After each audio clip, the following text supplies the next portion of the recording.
I used to work as a dispatcher for a small ambulance station near a big city.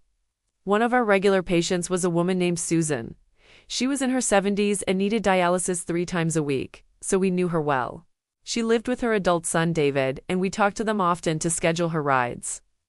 One day, Susan collapsed during dialysis and was taken to the hospital. When it was time for her next appointment, the hospital told us she was still there. Then, a few days later, they said she'd already been discharged. That was strange.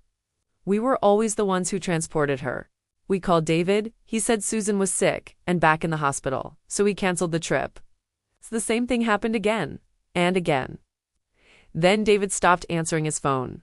Because we were still responsible for Susan's transport, we sent a crew to check on her. David answered the door and seemed surprised to see them. He said Susan was still in the hospital and closed the door. The crew felt something wasn't right. We called the hospital again. They had no record of Susan being there, so we asked the police to do a welfare check. The next morning, a sheriff called us back. Susan had passed away weeks earlier. She had been sitting on the couch, wrapped in blankets, facing the TV as if she were still part of the household.